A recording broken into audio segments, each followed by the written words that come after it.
Hello, everyone, and welcome back to Cyrus Webb Presents. I'm your host, Cyrus Webb. Glad you all could join us today. For those tuning in on Facebook, LinkedIn, YouTube, and X, we're glad you all can be with us. We're bringing in our friends over on Instagram, and we will be connected with our friends over on Amazon as well. Very excited about today's guest, and I'm glad to be able to have her here to talk about her brand new book.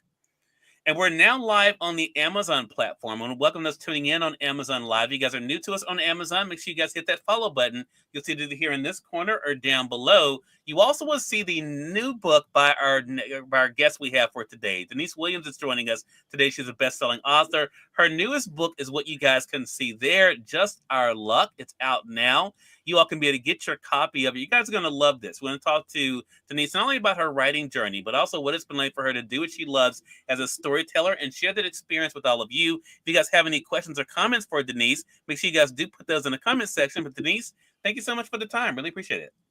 Yeah, thanks so much for having me on. It's great to see you again. Look, the pleasure's definitely all mine, Denise. You are one of those storytellers, and of course, others have told you this as well, that you write books that are fun, that are entertaining. But I was just sharing with you that they also books I think that make you think a little bit too about yourself and the world. So, what has it been like for you, Denise, to do what you love? I know this is something you began quite early, but what has it been like for you to do what you love and to see the response from your readers? Oh my gosh, it's amazing. So Just Our Luck is my 10th book, which is wild to me because my first one came out in 2020. And I think I have shared this in interviews in the past, and we've maybe talked about this before, but I never planned to be a fiction writer. I wrote really horrendous poetry in my teenage years, which, surprise, if you put it on the internet in 1999, it might still be there. I found that. I wrote short stories. That was just a fun thing I did. But then I was an academic writer. I have my PhD in education. Like, my other publications are very little kissing and lots more statistics. And that's what I was planning to do. And so, like, being here on book 10, my book came out yesterday and we had 500 plus people at a launch event, which was just wild to me, like beyond anything I could have ever imagined. And so, I love that. I do still work full time. I'm in education. I have a young son at home and family at home. And so it's really neat to be able to escape into romance writing. And it is a job. Like, I have deadlines, but that still is such a joyful place to be. And for me, a place to really talk about things that I think matter. And not even capital T things that matter, but things that every day affect our lives and shape how we move through the world. And for me, that's just a really wonderful and powerful place to be. Yeah, and you can tell you're passionate about it, Denise, because you do it so well. And I talk to people a lot about my job, and I tell them the reason why I can be so passionate is because I really love what I do, and the fact that you spend so much time with these characters, it's obvious in the way it comes out on the page. With Just Our Luck, the newest book, where we're able to meet Sybil and Kieran, we're able to see these individuals who both know what it's like to go through things and feel like they have something to prove, but also, of course, realizing what really matters is one of the big things for me. I'm curious for you, how does it start? Does it normally come with an idea, Denise, of I like to explore this, or is it a character that typically comes to you and says, you know what, I'd like to be able to tell this story? I wish I had a set process. It would make every new book a little bit easier. But for me, it really varies. This book, actually, we could talk about this. I can tell more about it. But this book started with a meme that somebody posted. So it was the premise that hit me first. And then it was figuring out what characters would be the most interesting in this setting, who would have the most to gain or to lose or to push them forward. And so that's kind of how these two characters, Kieran and Sybil, came together. And I love these characters. I love how they came together. But actually, the premise, the idea of the story, donut shop, winning lottery ticket, came to be. Whereas with other books, I knew the character immediately and then had to figure out, okay, who's their partner? What story are they going to be involved in? What motivates them? But I knew that character, like just who they were and what kind of drove them as a person. So yeah, for me, it really does vary. But I think that's kind of the fun part too, is making up these fake people. It's like the best part of having an imaginary friend, except then you share it with thousands of people. Right.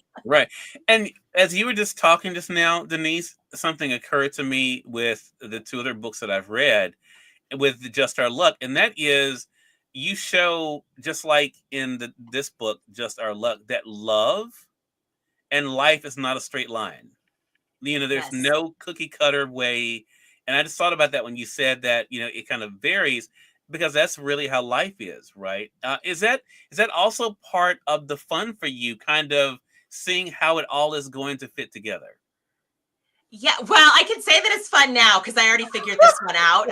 So I'm in the middle of writing it. Yeah, it'd be great if somebody could just give me a cookie cutter and I could do that. But no, Yeah. that is part of the fun. And to me, too, and this goes back to your question about kind of life and intersecting and things not being linear, Hmm. is to me, it's really important to show real people Yeah. and whatever they've been touched by in life, whether it's circumstances, good or bad, whether it's trauma, whether it's joy, all of those things are part of who we are as humans. I don't know any person who doesn't have some kind of trauma or pain in their life. Right. That's just Right. life. But none of that precludes you from having a love story. Hmm. Being touched by this thing or experiencing this thing or moving through the world with this identity that can put roadblocks up in front of you doesn't mean you don't get secret kisses and soft touches and shenanigans in the back of a donut shop if you want them. Uh, Right. but also those things don't heal trauma. Like the best kiss in the world doesn't cure trauma. That's not how it works. Right. And so to me, that's kind of the joy of showing people living all of these things simultaneously, because that's what humans do. Hmm. And I like being able to show that and show the happily ever after at the end of it. So that part is always fun. Yeah. Again, I could say that now because I'm not in the middle of writing a book, but Sure. Sure. And I think that's true. And it's also how I got to look at even the title, Just Our Luck. Because even saying those three words, Denise, they can be seen positively or negatively, right? It's yes. just our luck that things did not work out the way it's supposed to. Or it's just our luck, Sybil kind of sees herself as someone, things seem to always work themselves out, right? I think that is the other play on it too. What was it like for you to kind of to deal with the complications of Sybil? And I love the journey we're able to kind of go on with her, but I also love the fact that the confidence, but also the complexities that kind of go with her. What was it like for you in kind of creating her character? Yeah. So Sybil, I said yesterday on Instagram, I think that this is my love letter to people who think they are simultaneously far too much and yet never enough. Yeah. And that is where Sybil sees herself. She is bright. She is sunshine. She is the life of the party. I love Gallup strengths. She's a woo. Like that's her personality and that's what she brings into a room and a relationship. But at the same time, she's on a journey to explore her own neurodivergence. And her whole life, she's been told she's too much and never enough. And so she's always trying to overcome that and be taken seriously. And really trying to figure out how her brain works and how she can move through the world, which is why Kieran is so good for her, because ultimately he seems like the most unlikely person to do it, but he's the one who affirms for her that she's actually pretty great just the way she is. Yeah. And I really love Sybil as a character. She was really challenging for me to write because some of my other characters have been a lot like me. Actually, Kieran, the hero, is a lot like me, probably to a fault. Okay. But Sybil is very different just from how I move through the world. And so getting in her head was sometimes more challenging, just to make sure that she was written as an authentic person and not a caricature. And I really love her in the end. She is so fun and so sweet and so kind.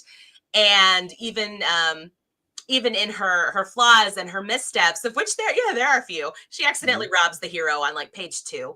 Um, she's still, I think, a very endearing character, especially for people who might really relate to her and her Right. journey or her personality. Yeah. And I think too that idea of being misunderstood too is something that both Kieran and Sybil can kind of relate to as Yeah. well, right? I think because people would look at Kieran and think he has all the luck, the profession, I mean, look at him and think that he has everything. And we Yeah. see even in that that's not always what we will get. I want to say hello to Ellen over on Amazon. Ellen says she loves the title, Denise. Oh, thank you, And Ellen. yeah, and she says, like me and Cyrus, we both are a handful, but we work hard. I don't know about that. I don't think I'm a handful, Ellen. Don't be saying things like that. I'm not getting in the middle of this. But she says, but the book sounds great. Thank you so much. Okay, that I'm on board with. Otherwise, I'm stepping out of that argument. Right. But... Carolyn Phillips, hello to you over there on IG. If you guys have a question or comment, I see you guys over there on YouTube and X as well. You guys have a question or comment for Denise, put those in the chat. Denise, have you gotten used to, you were talking about this journey for you, over the past now, what 20 years? I mean, for writing? Yeah. Oh, no, like 5 years. So 8 years, something like that.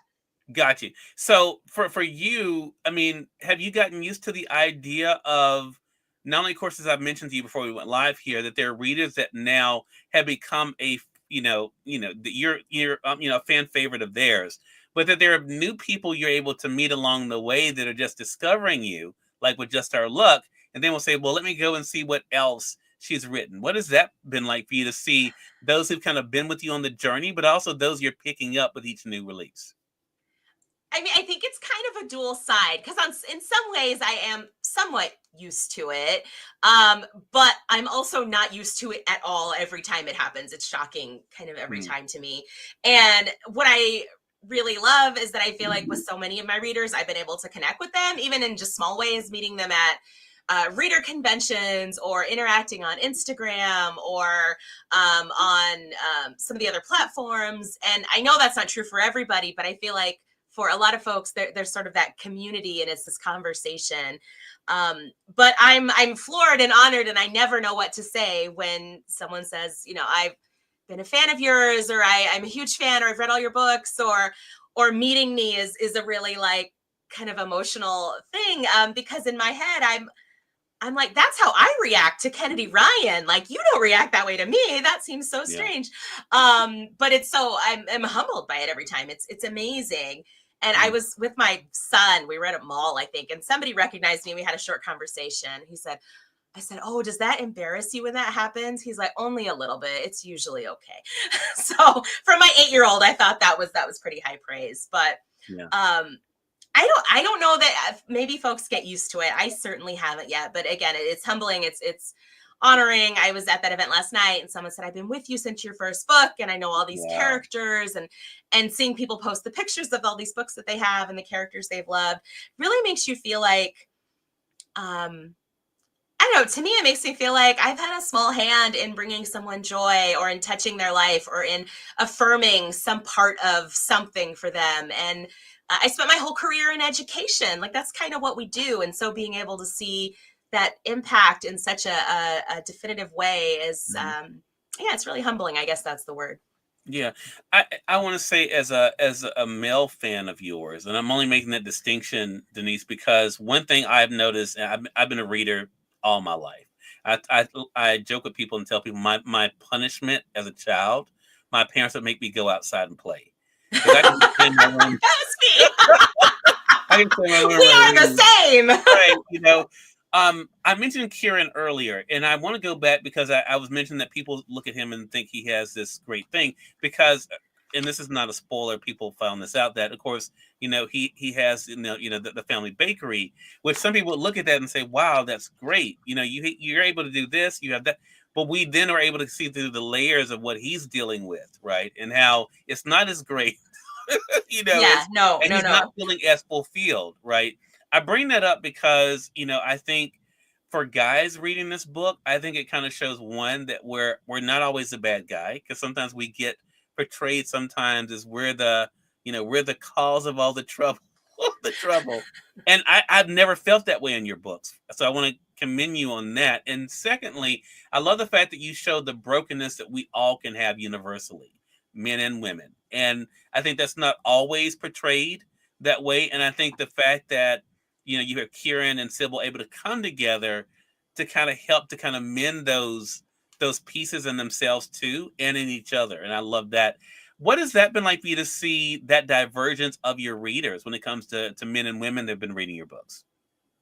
I love it. I think the bulk of my readers are women or maybe not folks who are non-binary. But I love talking to men who read my book, and I think it's interesting to hear, because in my first book is my only one that is a single point of view. It's only told from the heroine's point of view, and then all my others are dual point of view. There's a heroine and a hero, and hey, maybe down the line a couple other people in the relationship. But my first thought was, gosh, can I get in the head and write this man convincingly from my vantage point?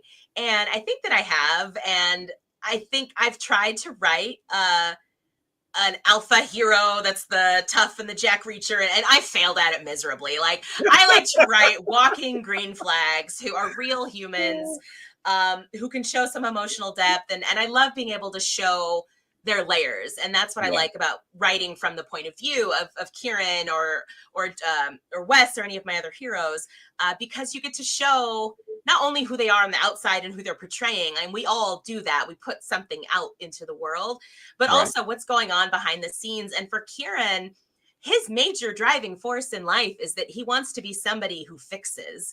He wants to be, he's training to be a doctor. He is a person who wants to handle everything.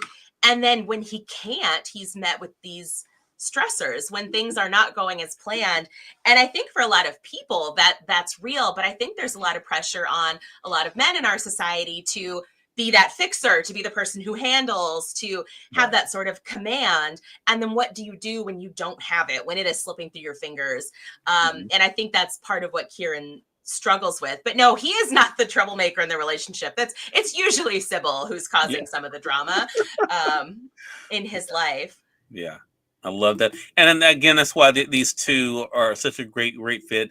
Last thing I want to ask you about, Denise, is about what you're able to do for other authors. We're coming to the end now of National Reading Month, where we've been really encouraging people to, pick up books by their favorite authors, find out about new authors. But also, I think for aspiring authors out there, people will look at you and say, wow, I would love to be able to do that. What has it been like for you to hear from them too about how much you've either inspired them or trying to get tips from you on advice you have for them?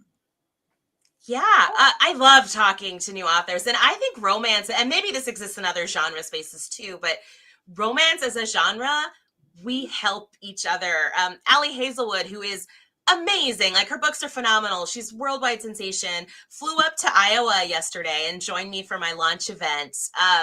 And that is amazing because Ali is amazing, but folks do that for each other. And I love that we lift each other. So I love talking to new authors who are, either saying, I just am publishing my new book, or I'm just starting to write, because I think there's so much that I have gained from other authors, and I'm still gaining and growing from reading and learning and talking to other authors, that I think we try to connect and lift as you climb and all of those kinds of euphemisms.